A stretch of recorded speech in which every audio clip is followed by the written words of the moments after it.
Tema khotbah pagi hari ini, saudara sekalian, yaitu jangan jemu-jemu berbuat baik. Katakan sama-sama, jangan jemu-jemu berbuat baik. Ini bicara bagaimana hidup kita punya impact, punya pengaruh buat orang lain di tahun harvest, tahun penuaian. Pak Sony, you are still here?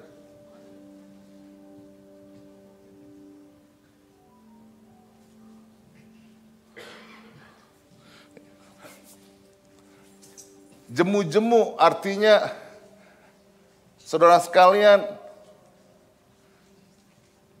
jangan bosen-bosen atau jangan berhenti. Jangan jemu-jemu itu artinya konsisten, terus-menerus. Katakan terus-menerus. Artinya saudara sekalian tidak berhenti, tetapi terus-menerus untuk kita berbuat baik. Ada banyak orang bilang gini, berbuat baik itu melelahkan, berbuat baik itu adalah membosankan. Iya kalau kita diresponi dengan baik. Kalau kita nggak diresponi dengan baik, ya berhenti saja berbuat baik. Berbuat baik kepada orang yang mencintai kita enak.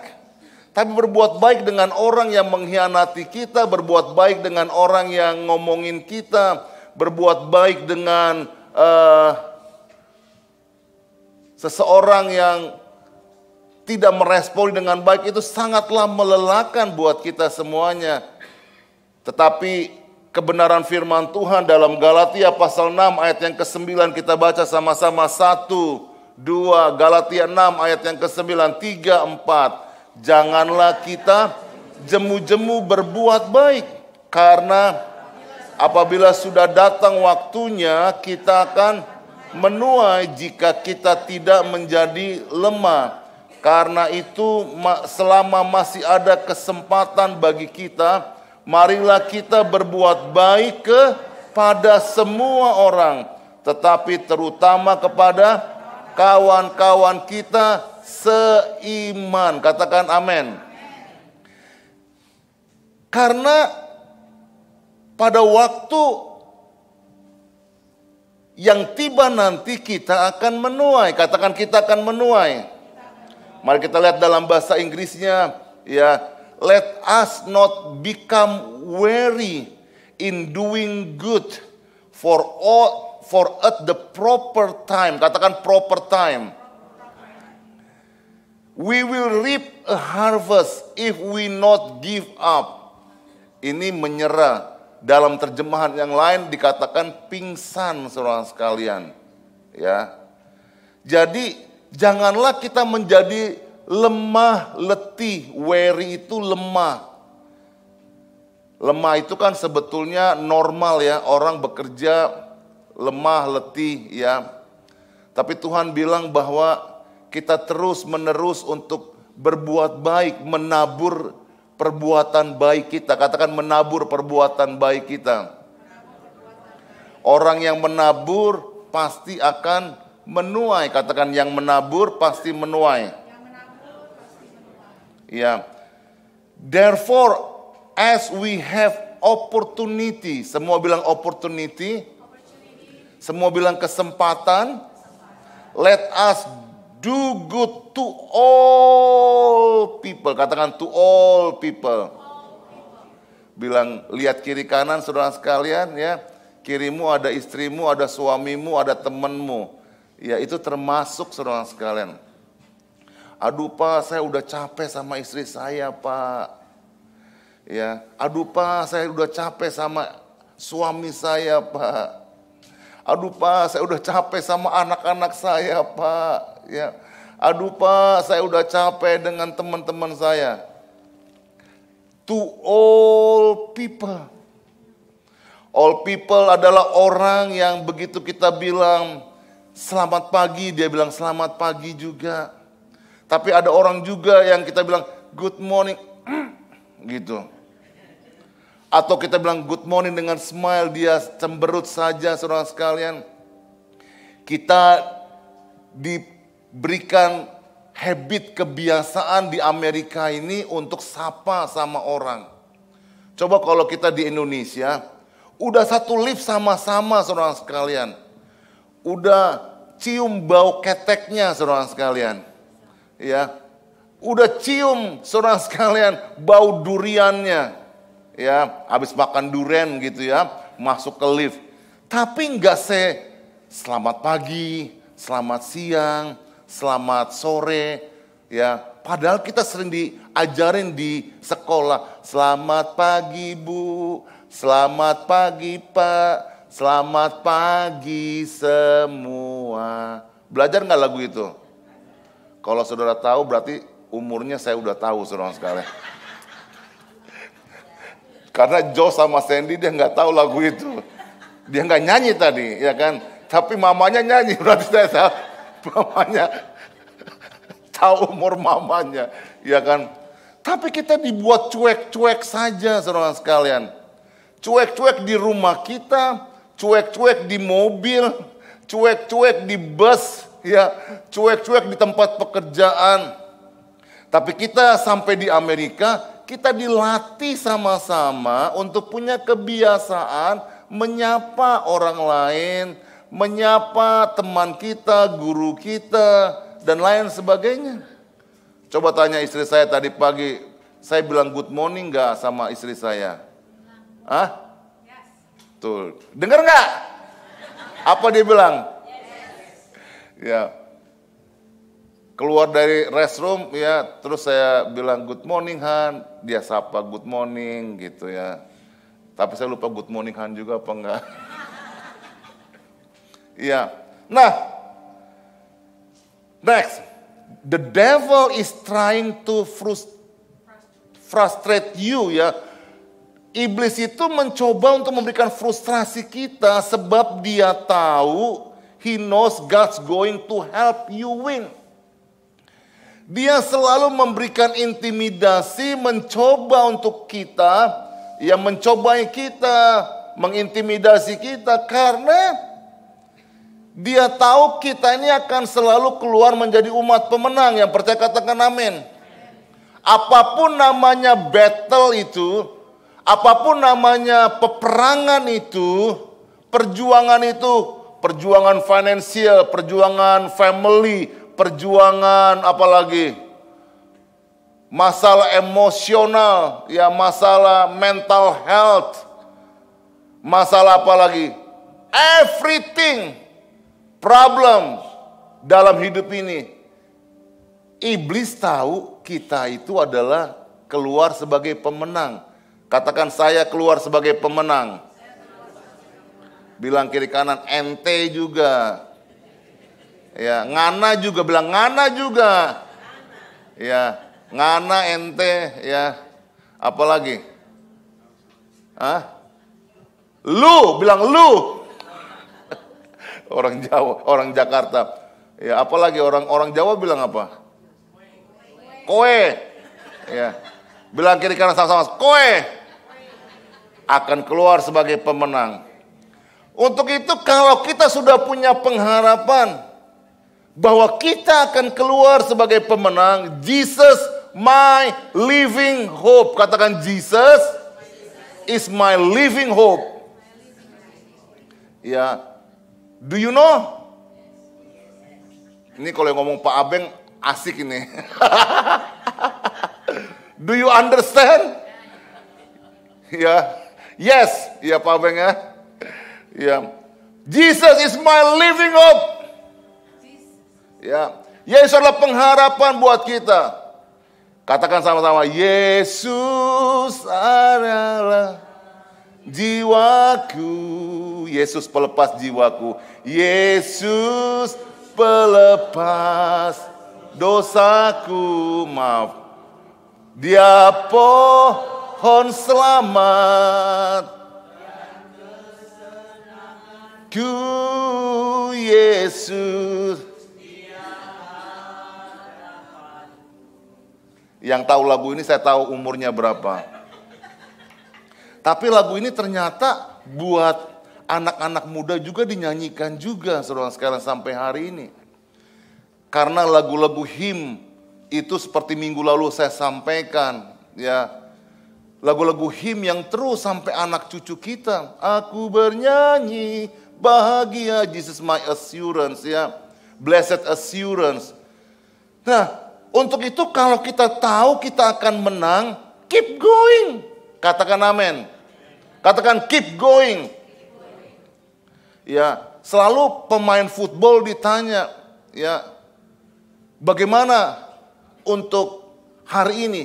Dia bilang kita akan fokus untuk hari ini. Mungkin pernah kalah.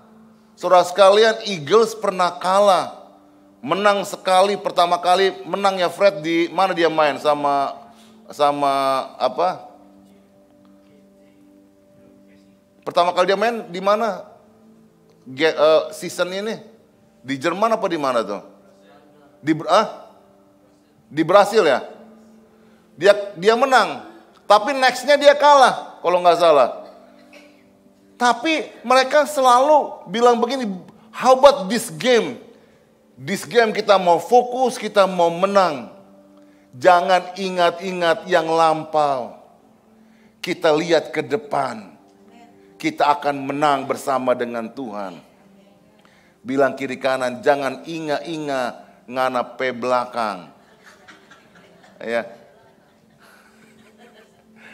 Jangan ingat-ingat yang di belakang. Paulus bilang yang di belakang itu adalah sampah buat kita. Kita keep going. We speak the word of God. Kita bicara firman Tuhan. And kita fight back. Katakan fight back. Kita ambil raih kembali. Katakan raih kembali. And keep the enemy. Biarkan tipuan-tipuan iblis itu ada di B. B itu apa?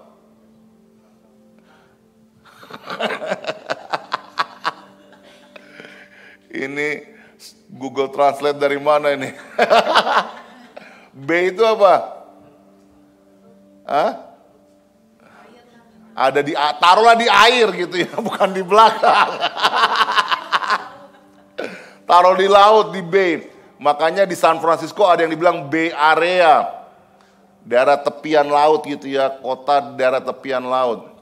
Bay Area, bukan di belakang. Ya. Amsal 19 ayat 17.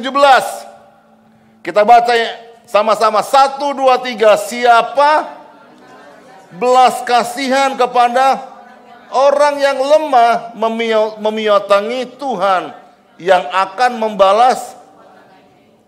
Menaruh belas kasihan. Katakan menaruh belas kasihan. Nah, menaruh belas kasihan bicara tentang perbuatan baik. Menaruh belas kasihan adalah sesuatu yang kita lakukan. Katakan sesuatu yang kita lakukan. Dia akan memiutangi Tuhan. Ternyata soal piutangan ada juga sama Tuhan. Katakan wow. Kalau kita berbuat baik, kita berbelas kasihan sama orang, Tuhan tuh utang sama kita. Boleh katakan amin? Saudara mau lebih banyak Tuhan utang sama kita? Kalau Tuhan yang utang sama kita, dia bayar apa enggak? Hah? Bukan cuma bayar, pastilah kata Bu Gembala. Pastilah, bilang kiri kanan, so pasti dibayar. Karena kita tahu. Sekarang saya mau tanya, kalau orang kaya yang ngutang sama kita dibayar apa enggak? Hah? Misalnya orang kaya yang sudah tahu, orang kaya punya rumah 5, 10, mobil banyak. Dia utang sama kita. Ya. Kitanya bingung. Ini orang kaya kenapa ngutang sama gua? Oh, ya. Belum tentu. Ya, malah kita yang bingung-bingung. Kenapa dia utang sama kita? Tapi kalau Tuhan yang utang sama kita, Tuhan akan bayar sampai ke anak cucu kita. Berikan tepuk tangan buat Tuhan. anak cucunya meminta-minta, Tuhan buat dan menjadikan kaya, la la la la la la. Anak cucunya tidak akan meminta-minta. Pak, bodoh amat, yang penting gua udah pergi, Pak. Yang penting saya sudah pergi. Anak cucu itu terserah mereka. Apa begitu prinsip kita? Yang penting saya sudah pergi, Pak, ke rumah Bapa di surga. Soal anak cucu urusan mereka, Pak. Kita tidak punya prinsip yang seperti itu. Kita mendoakan anak cucu kita akan takut akan Tuhan. Boleh katakan amin? Bukankah kita hidup hari ini buat anak cucu? Kenapa mau bekerja? Buat anak. Kenapa mau banting tulang? Kasihannya tulang dibanting-banting. Buat anak cucu saya. Buat generasi-generasi selanjutnya. Kita tahu, habis mati, emang kita bawa itu harta kekayaan. Emang kita bawa tuh mobil, emang tuh kita bawa tuh rumah. Iya, rumah-rumahan, mobil-mobilan. Dibakar di situ, di rumah duka. Tapi apa iya, berlian yang asli kita taruh di sana. Berlian huruf meninggal. Nanti berlian berlian doa. Ya, si Hombing meninggal. Itu nama orang. Tapi nanti bukan sekarang, nanti. Tapi berlian asli apa kita taruh di situ? Enggak. Ya, dikasihlah semua anak cucu, ya kan? Coba pegang emasnya rame-rame. Emasnya di mana? Sini, di sini. Ditinggalin. Iya.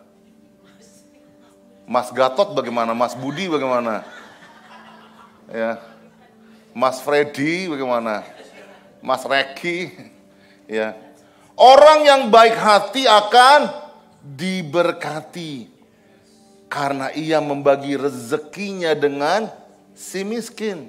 Itu Amsal 22 ayat yang ke-9. This is context about financial. Ya. Tapi juga bisa bicara secara rohani. Ada banyak orang yang miskin secara rohani. Feeling alone, sendirian. Orang yang baik hati, dia mau menemani seseorang. Dia mau mendengarkan seseorang. Dia mau pasang kupingnya buat orang mendengarkan keluh kesahnya. Dia mau mendengarkan pergumulan-pergumulan yang sedang dihadapi. Miskin bicara, dia sedang bingung harus hadapi apa ya. Menghadapi anaknya, menghadapi kehidupan ke depan. Miskin karena takut, miskin karena kecewa dalam hidupnya. Miskin karena gak mudah untuk mengampuni orang lain. Gak bisa menerima orang lain. Itu juga bisa bicara tentang miskin. Miskin juga bicara banyak pergumulan dalam rumah tangga. Kalau kita orang yang baik hati, punya compassion, saya percaya kita juga mau memberikan pengampunan kepada orang lain. Hukumnya 70 kali 7 kali untuk mengampuni itu. Pak, terlampau susah Pak buat saya. Memang gak gampang untuk mengampuni. Tetapi kita datang sama tata hadirat Tuhan. Kalau kita bisa mengampuni, kita bisa memenangkan jiwa orang itu. Kalau kita bisa mengampuni, orang itu bisa kembali kepada Tuhan. Kenapa enggak? Pak, saya udah dihianati Pak, saya sudah disakiti Pak. Emang kita mau bawa sakit hati itu sampai ke liang kubur? Orang yang baik hati artinya adalah orang-orang yang sudah menerima kasih karunia Tuhan dalam hidupnya dan membagikan kebaikannya kepada orang lain juga. Berbuat baik itu adalah kesempatan. Katakan sama-sama dengan saya, berbuat baik itu adalah kesempatan. Dikatakan bahwa tadi kalau waktunya datang, if the proper time coming, ya next, maka kamu akan reap the harvest. Kamu akan menuai, katakan kesempatan. Dan kesempatan itu adalah bicara tentang anugerah Tuhan. Katakan anugerah Tuhan. Karena nggak setiap kali kita punya kesempatan untuk berbuat baik. Karena waktu itu bukan kita yang punya, Tuhan yang punya. Kita disuruh memanage waktu yang Tuhan beri buat kita. Pak, ada yang sakit keras, Pak. Tolong, Pak. Ya. Itu kesempatan. Kita berdoa, kita telepon, kita kunjungi.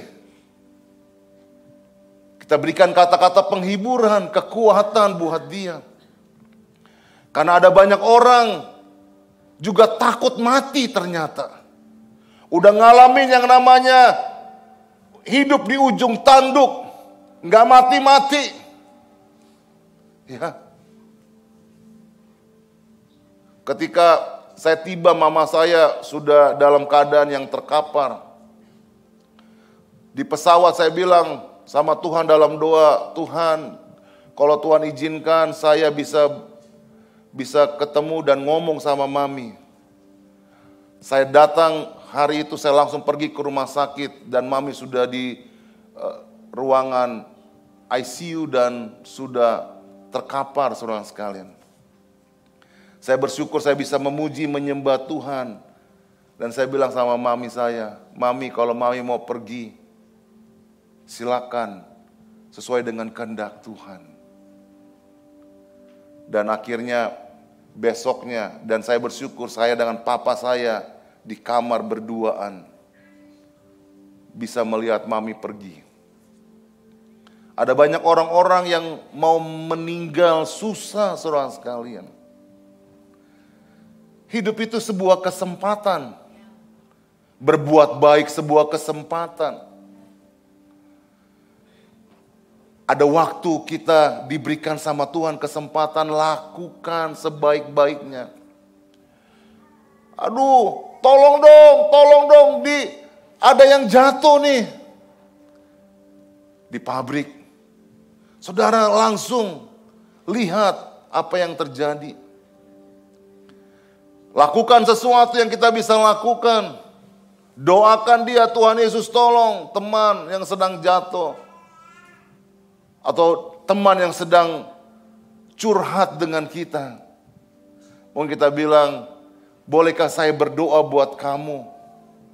Doakan langsung saudara sekalian. Dan saya percaya doa itu akan membuat hati yang damai. Walaupun mungkin setelah doa amin masih menghadapi situasi yang sama, pergumulan yang sama. Tapi ingatlah bahwa ada anugerah Tuhan dalam setiap kesempatan yang kita sedang lakukan buat orang lain. Katakan ada anugerah Tuhan. Tugas kita melakukan kebaikan, belas kasihan, dan Tuhan yang buat mujizat yang terjadi.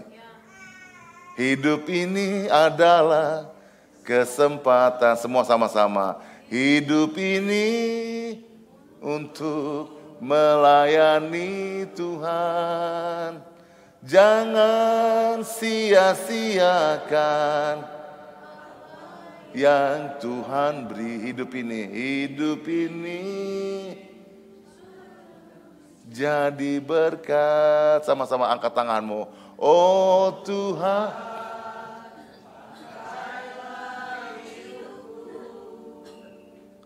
selagi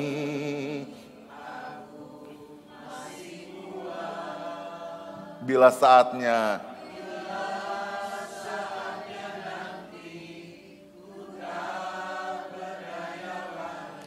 hidup ini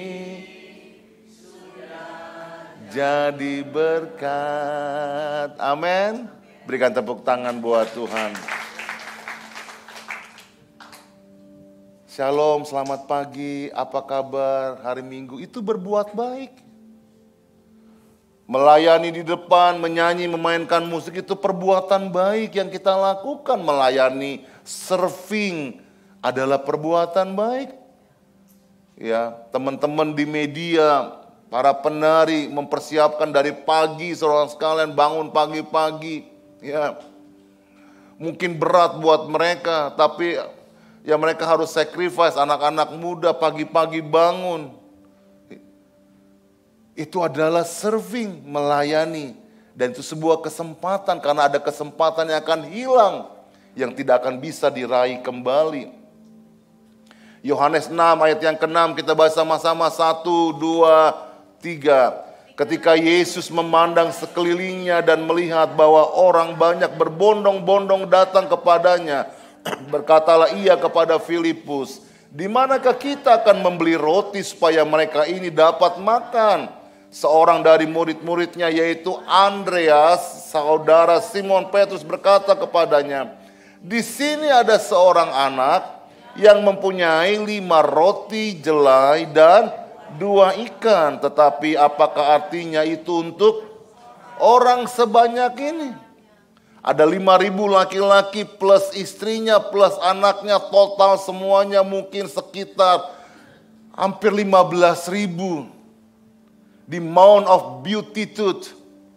Kalau saudara pergi ke sana, sebuah pemandangan yang sangat bagus, dan Yesus nggak perlu speaker untuk bicara kepada 15.000 orang. Bayangin, kalau saudara berdiri di situ, maka saudara berteriak, suara saudara akan terbawa di lembah itu. Yesus mengajar, saudara sekalian, bukan waktu yang singkat. COVID 1 jam saja ibadah, COVID online, tapi itu on-site, ya, ngumpul sama-sama. Nah, kira-kira apakah orang-orang bawa sangu, saudara sekalian, bawa makanan? Kira-kira pastilah mereka, karena bawa family-nya, bawa anak-anak, ada istri, ada anak. Mungkin yang gak bawa itu bujangan. Nanti minta aja sama sampingnya. Ya, ngarep.com. Moga-moga ada yang bilang gini, "Nak, mau gak tante punya roti?" Gitu ya. Mau gak tante punya ikan?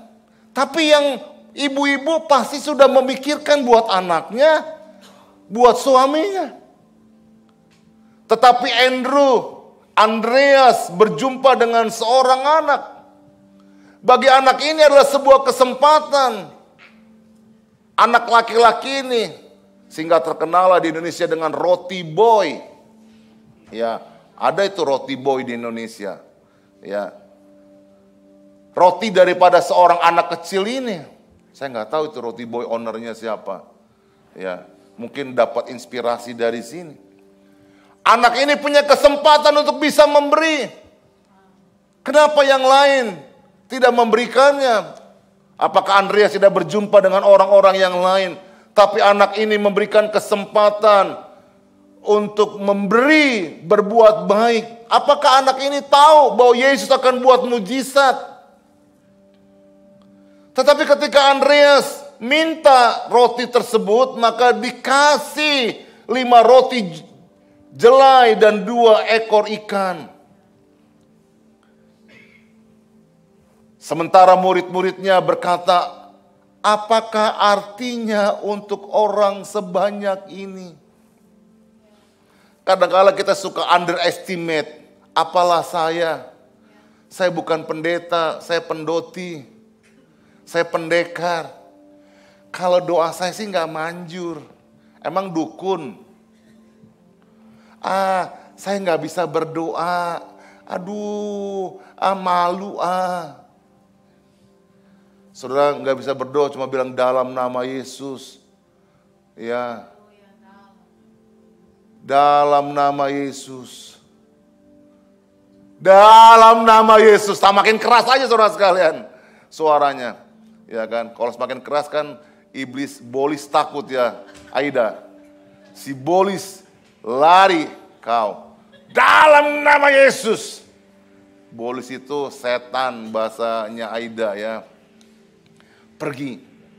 Saudara sekalian, mungkin kita nggak bisa berdoa, kita underestimate, tapi percayalah bahwa kesempatan itu adalah anugerah. Katakan kesempatan adalah anugerah. Dan waktu kita pakai kesempatan itu ada anugerah Tuhan yang tercurah, di mana kita tidak mampu, ditambah kuasa Tuhan yang mengalir dalam hidup kita, sehingga ketidakmampuan kita menjadi kuasa Tuhan yang terjadi, dan banyak orang yang disembuhkan, banyak orang yang dimenangkan, banyak orang yang mengalami mujizat, pemulihan yang terjadi, nama Tuhan dipermuliakan. Ada kuasa Tuhan yang bekerja di tengah-tengah kita semuanya. Yesus angkat tangan atas 2 roti dan 2 ikan, 5 roti. Dibagi-bagi, nggak habis-habis. Kenapa nggak bisa? Kenapa kok sisanya berapa? Sisanya bisa 12 bakul. Kenapa Fred bisa sisa 12 bakul, Freddy? Hah? Fred? Karena nggak ada Freddy. Karena nggak ada orang Kakak sama orang Langoan. Sama orang Batak. Wah, kalau ada orang Kakas, ya udah makan babungkus lagi kan. Kenapa orang Langoan jago-jago makan, Bu Moren? Tanya Pak Nova. Kenapa Fred? Yang pertama memang banyak kerja, karena kan di sawah, di kobong ya, di kebun. Apalagi, karena memang dingin Pak Ari. Ya, nanti Bu Nova ajak Pak Ari ya, jalan-jalan di Langoan. Itu pegunungan, dingin jadinya, makanya mereka jago-jago makan ya. Nah saudara sekalian, bisa sisa 12 bakul. Kenapa sisa 12 bakul Pak Ari?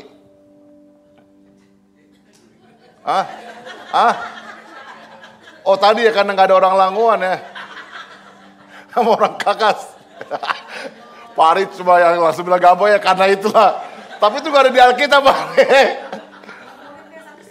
Itu ferry.com, Ferry Bible. Ya, karena memang muridnya 12, dibawalah satu orang satu. Kira-kira itu buat siapa itu? Mungkin saja itu buat anak laki-laki ini, sebagai apresiasi.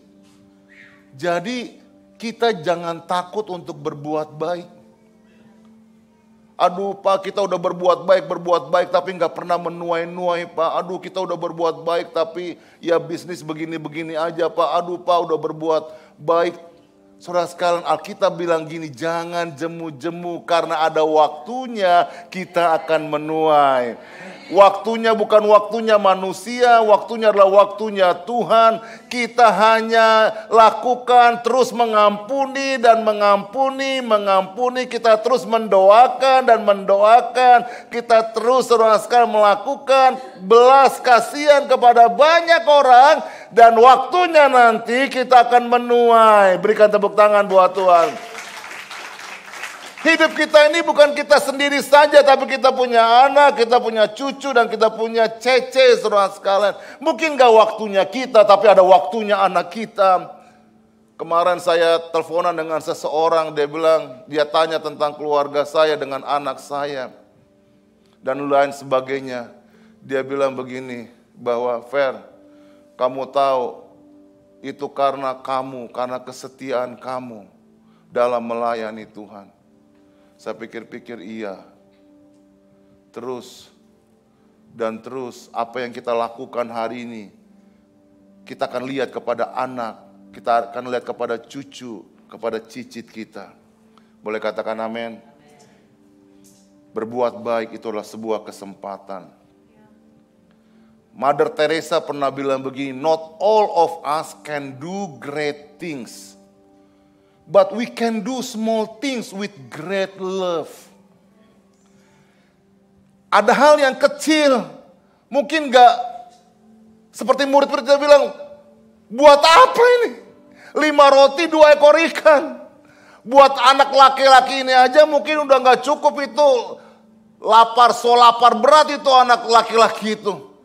Tapi bersama dengan Tuhan, dengan kasih, dengan cinta, maka akan dibuat mujizat yang besar. Dan sisa 12 bakul, katakan amin.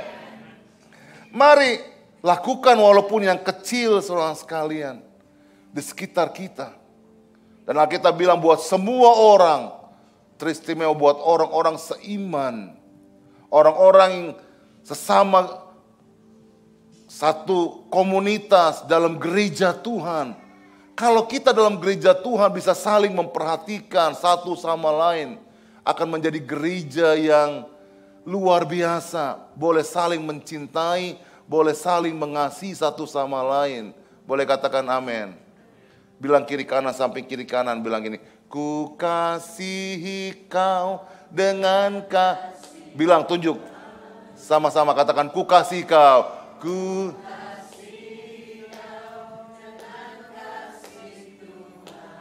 kulihat di wajahmu, kemuliaan Raja.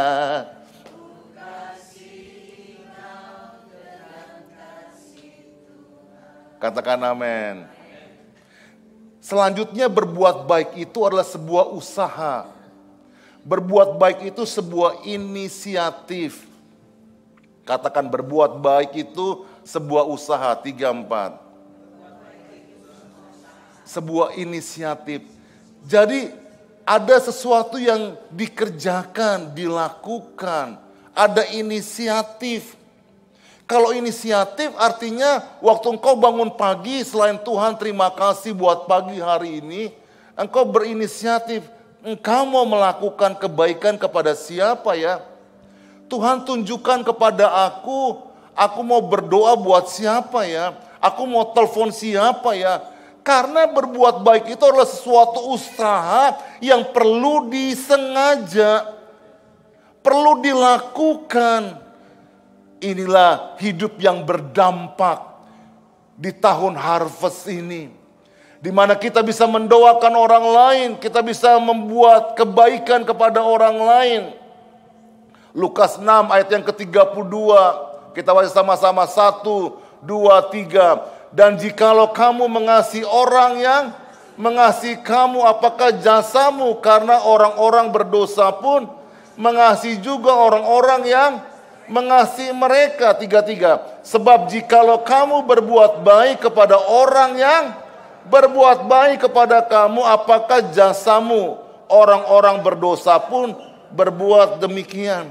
Kalau engkau bisa melakukan kebaikan kepada orang-orang yang mencintaimu, kepada orang-orang yang mengasihimu, kepada orang-orang yang ngasih makan kepada kamu, kepada orang-orang yang memberikan utang kepada kamu, orang-orang yang berbuat baik kepada kamu, itu enggak perlu usaha, itu gampang saja dilakukan. Orang berdosa pun bisa lakukan itu. Itu bukan yang dinamakan dengan kebaikan, saudara sekalian. Tapi apakah yang dimaksudkan dengan kebaikan? Kalau engkau ditampar pipi kirimu, kasih pipi kananmu. Kalau engkau dihianati, Alkitab berkata doakan musuhmu. Pray for your enemy.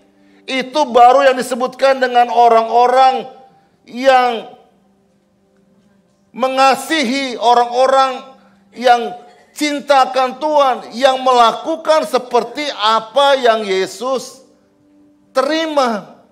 Yesus berkata, Tuhan ampunilah mereka, sebab mereka tidak tahu apa yang mereka lakukan. Forgive them, for them they don't know apa yang sudah mereka lakukan, saudara sekalian. Untuk itu, saudara sekalian, kita nggak hanya berbaik kepada orang yang baik kepada kita. Karena kalau berbuat baik kepada orang yang baik kepada kita, itu sebuah keharusan, bukan sebuah kebaikan. Karena mau balas budi, katakan balas budi. Supaya dapat balas feri. Kok cuma Budi aja ya di Indonesia ya? Enggak balas Ari gitu ya. Terus nama Budi. Doing good, it's supposed to be hard. Ya, if it wasn't hard, everyone would do it. Hard is what makes it great. Melakukan kebaikan itu seharusnya memang pekerjaan yang keras. Pekerjaan yang harus kita pikirkan, kita inisiatif. Kalau nggak keras, semua orang bisa lakukan kebaikan. Tapi yang kita jumpai nggak banyak orang yang melakukan kebaikan. Not everyone, not every people doing good. Untuk itu Alkitab selalu mengingatkan kita untuk jangan jemu-jemu berbuat baik. Karena berbuat baik itu adalah something supposed to be hard. Kalau kita mau hasilnya great, mau hasilnya besar. Perjuangan yang besar akan menghasilkan hasil yang besar. Katakan amin. Memang dipikirkan bagaimana caranya ya bisa melakukan kebaikan buat musuh kita. Bagaimana yang melakukan kebaikan buat orang yang mengkhianati kita. Bagaimana ya mengasihi orang yang sudah ngomongin kita di pabrik. Ya. Nyakitkan hatiku.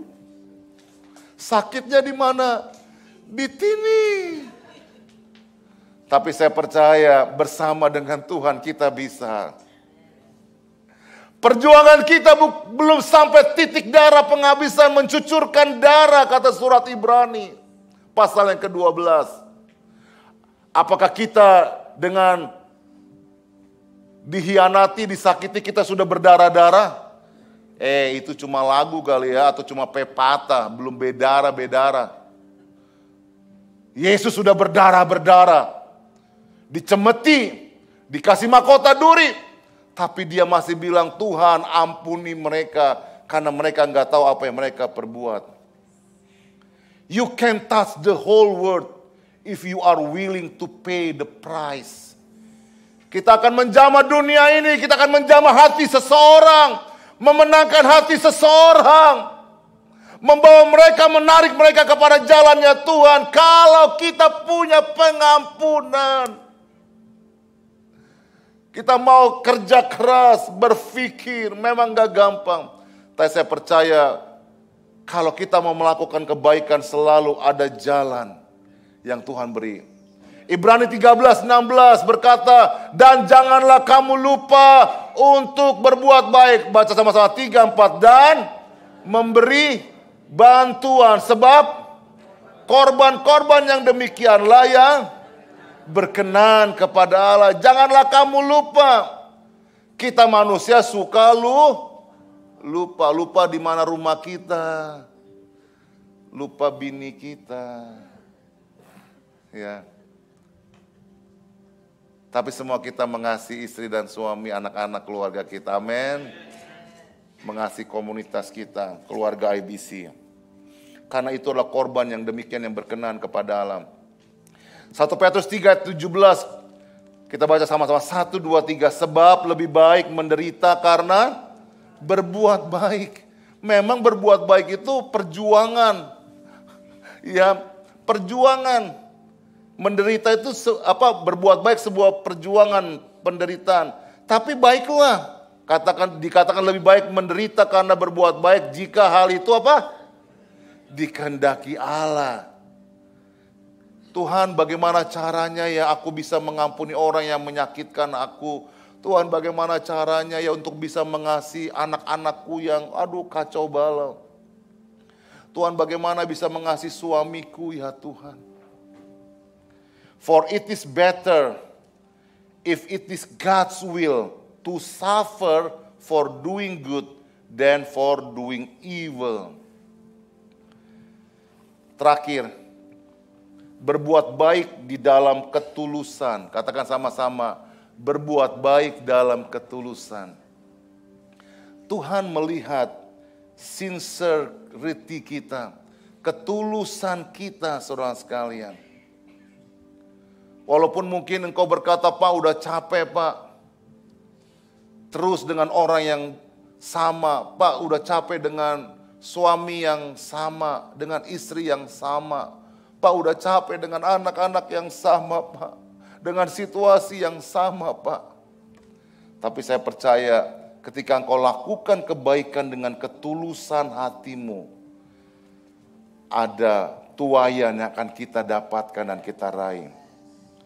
Yesus berkata, ya Bapa, ampunilah mereka sebab mereka tidak tahu apa yang mereka perbuat.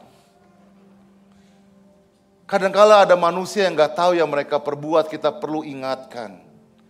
Ya, berbuat baik belum tentu tulus, tetapi ketulusan tidak membatasi kebaikan terhadap siapa saja. Berkat kebaikanmu kamu berhasil mengasihi orang lain, memberikan ketulusan dan membuat orang lain terbantu dan terinspirasi berkat kebaikanmu. Sekarang kita buka, saya tutup dengan apa yang kita perlu lakukan. Galatia pasal yang ke-6. Imam musik boleh maju ke depan. Galatia pasal yang ke-6. Gak ada di PowerPoint saya, boleh tim media, can you open Galatia pasal yang ke-6. Ya, kita baca sama-sama. Galatia pasal 6 ayat yang pertama. 1, 2, Galatia bisa dibuka. Ya, Galatia 6 ayat yang pertama kita mulai. Apa sih yang kita perlu lakukan untuk kita dalam kita berbuat baik? 1, 2, 3. Saudara-saudara, kalaupun seorang kedapatan melakukan suatu pelanggaran, maka kamu yang rohani harus memimpin orang itu ke jalan yang benar dalam roh lemah lembut sambil menjaga dirimu sendiri supaya kamu juga jangan di sekitar kita, di teman-teman kita, saudara sekalian, sesama keluarga Tuhan, ya, kita melihat ada orang-orang yang lemah. Nah, kita yang kuat, kita yang punya iman yang lebih, kita boleh menjagai mereka, saudara sekalian. Baik kepada orang yang baik itu mudah, tapi baik kepada orang yang lemah itu yang sulit, saudara sekalian. Untuk itu, jemaat di Galatia adalah jemaat yang bercampur dengan Judaism. Jadi surat Galatia ini adalah surat bukan untuk pribadi, tapi surat untuk jemaat Tuhan. Gereja Tuhan yang ada di Galatia. Di manakah Galatia saat ini? Galatia saat ini adalah di Turki. Ya. Nah, kalau orang-orang Judaism, saudara sekalian, orang-orang Yahudi selalu kondem dengan jarinya. Begitu lihat jemaat yang lemah, dia kondem, saudara sekalian. Dia put fingers kepada orang-orang yang lemah. Tapi Yesus mengajarkan open your arm. Buka tanganmu dan sambut mereka. Orang-orang yang imannya lemah, orang-orang Yahudi put fingers, tapi kita membuka tangan. Yesus mengajarkan untuk kita membuka tangan kita. Hukumnya Yahudi berkata bahwa perempuan yang kedapatan berzina harus dilempari dengan batu. Tapi Yesus bilang begini, sementara dia bilang, kalau ada di antara kamu yang tidak berdosa, lemparin batu lebih dahulu. Dosanya sudah banyak. Sudah jadi omongan banyak orang. Tapi Yesus selalu open the arm. Ayo datang kembali. But don't ever sin anymore.